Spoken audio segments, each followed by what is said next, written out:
Hey everyone, Sam Quinton with Snopa Publishing right here in Frankfort, Kentucky. I hope you'll excuse my voice. I woke up a little under the weather today. Now, today's February the 9th, 2025. And yesterday I put out a video that was focused on looking at roughing out the math on getting comics printed and shipped and distributed under the information we currently have on Massive Indies distribution through Lunar. And that video at the time of this recording has a little over 160 views, I believe, right now across the different social media platforms. All of you can plainly see I don't have a huge social media following, so that's fine. But, excuse me, I did have a few questions that were sent to me by direct messaging, both on the social media platforms in question, and then also under Kickstarter Messenger from some of our backers who had some questions on there. The number one question was about the calculation on getting a book done, 24 pages, one cover, and that being $7,000.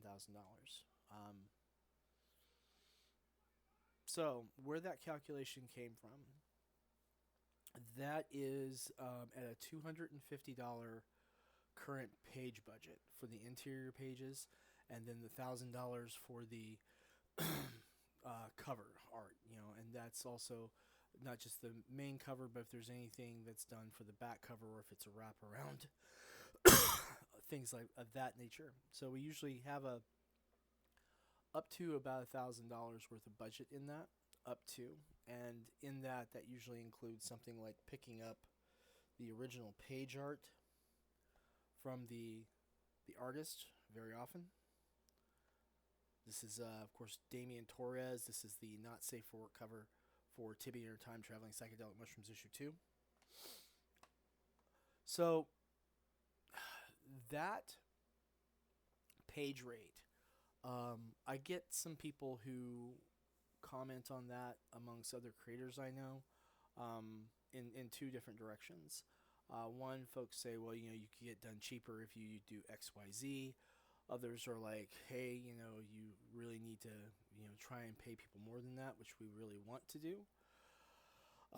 We just need to get our crowdfunding and our distribution up. So, for those of you who were wondering, the vast number of comments on that have commented like that seems a little high. I don't agree with that. I'll say that 250 is actually just the best that we can do currently.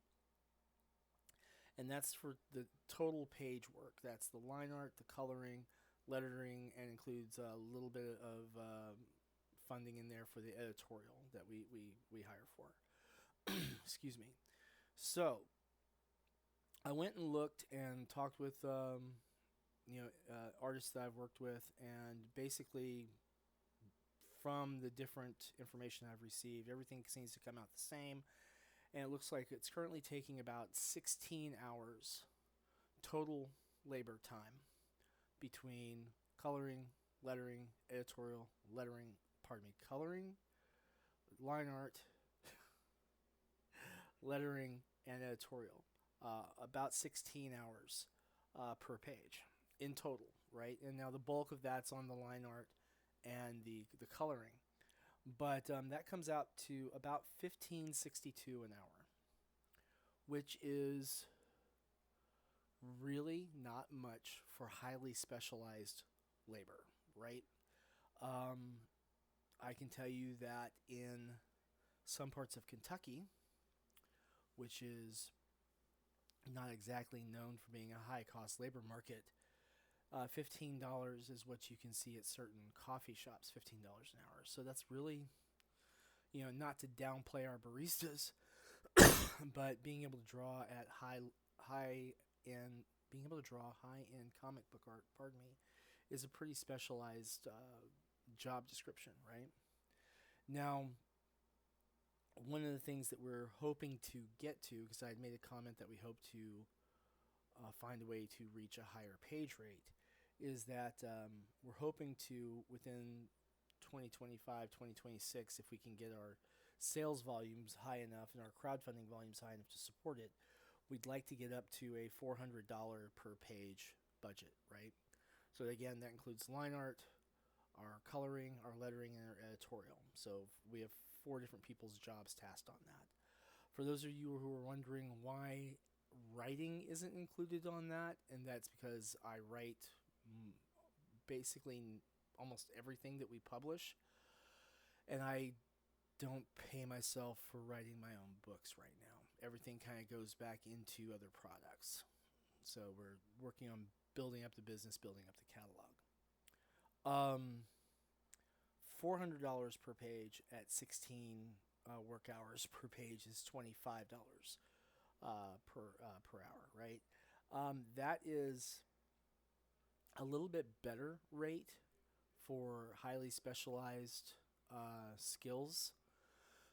That's still not what you would pay, your plumber per hour or your electrician per hour. Those rates are much higher. But I think that we need to stop looking at artists as this, dead end job that shouldn't pay well. I think that's flawed thinking.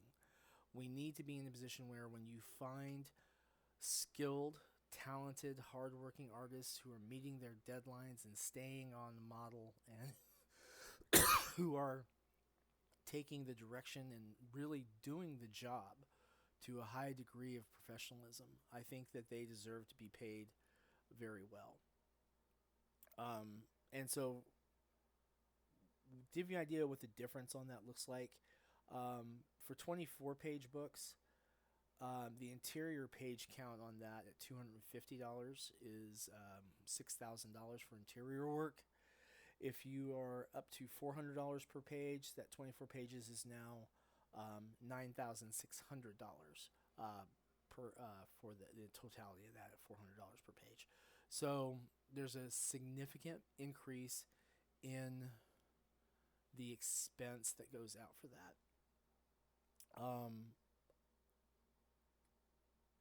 If you have something that's selling, 25, 35,000 copies of a book, then getting to a $400 per page rate, I think is, and let me be clear again, that's the totality of the budget for that page.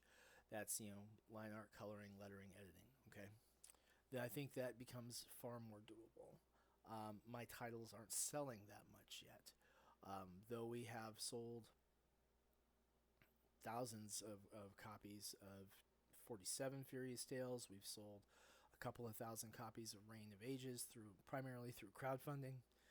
We've sold I don't know how much of Necroholic yet. I don't have that figure on the top of my mind at the moment. And we've sold from our sources between our crowdfunding campaigns and direct-to-store shipments and subsequent sales to people at conventions, we've sold a little over 3,000 copies, like 3,200, something like that, of Tibbi issue 1, and then another 1,500 copies of Tibbi 1 from the Anarch Press cover releases. That's still a far cry from, the 25, 35,000 that we need to get to support, higher page rates. But we can support the higher page rates more readily with higher levels of funding through our crowdfunding campaigns. So one of the things I've been talking about with the team, specifically with Damien Dakota for Tibbi, we've had those most recently, is that we want to see if we can hit higher levels of funding, and if so, then we'll see if we can't bump their pay rate. I don't think that we're going to get to a total $400 per page interior budget without having, well over $20,000 in funding in crowdfunding. And I know there's a lot of people who are like, well, $20,000 in crowdfunding is common. It's really not. Not for single issue floppy comics. It's really not. There are some people who do that. I myself have never gotten more than 10,000. I've never reached 10,000. Let me put it that way. I've never reached 10,000. Tibbi, between Kickstarter, Crowdfunder and Fund My Comic and Indiegogo had a little more than $9,000 in funding. So that if that puts anything in perspective between the primary Kickstarter campaign and then the second chance campaigns. So the first question about where that calculation comes from, that's behind the curtain, guys. That's the bare bones fact of the matter right now. I want to see the artists that we hire be well paid. I think they more than earn it, and so we pay absolutely as much as we possibly can. Um, so if anyone has any other clarifying questions on that, please feel free to post it below. The second question we got was, where am I printing that I got those calculations? So my primary printer for comics and most of my art prints is through Mixam Printing. Um, most of our stuff is printed here in the United States. Some of our art prints get printed in Canada. I'm not sure why, but most of our comics are printed there. When we did the Necroholic issue 1 press run, Mixam did not have the paper that we needed because we have some particular paper stocks we like to use. And so Necroholic issue 1 was the only comic that we've ever printed that was actually printed in Canada under from A+. They did a fantastic job, so hats off to them. We do print through Comics Wellspring for specialty prints, and that's for our holochromes, our holochrome art prints, and our holochrome covers. Now, with the Mixam calculations for the comic volumes that I was quoting, I should have clarified this in the video, but those figures include the company discount that Sinopa Publishing enjoys with Mixam. So, and I've talked about this on several other streams, and sometimes I forget that it's not well known. But with Mixam, they have, I don't know if it's policy or program or what. I've been enjoying this since, 2019, 2018. If you're signed up with them with your account and you have your incorporation or your LLC, whatever your entity's registered as, you can discuss and set up with them a corporate discount. I don't know what they actually call it, but I've been utilizing that for several years, and it makes a little bit of a difference. It's not a huge discount, but it does actually save me a little bit of money. So that's why some of you who went and checked on Mixam and who don't have company discount set up, you would have seen a small difference, like less than 10%. Let's put it that way, less than 10% difference on those price calculations. So that's that second question, and then the third question, was third most common question, I should say, was when is Tibbi and her time traveling psychedelic mushrooms launching? We are targeting a launch at the last week of February or the first week of March. I want to get a few more pages done, finished up, and ready. We are going to be crowdfunding for a very large portion of that book's funding needs. Normally, I would have been able to roll a lot more money into this project. However, last year when I got COVID, I ended up using a lot of funds from Sinopa to cover medication expenses and doctor's expenses. So Sinopa did a real wonder for me last year because I was able to get treated for COVID. Whereas even with my insurance from my day job, I just wouldn't have been able to cover things without that. So thanks to all of you who have been helping support my efforts in Sinopa's publications over the years. Not only have you made it possible for us to bring out all these wonderful titles and great art and to pay our people well, you really made a difference in my personal health and safety by making it to where we were in a position where I could actually get my medication. So thank you. I appreciate that. There are a lot of the other questions were, all over the place and not really on point. Uh, we are still hoping to have more information on this program, Massive Indies, for lunar distribution, and see what requirements there are. I am reaching out to them again to see if we can get some more data, and then we'll run some more numbers and see what we can come up with, and maybe hopefully help some of you guys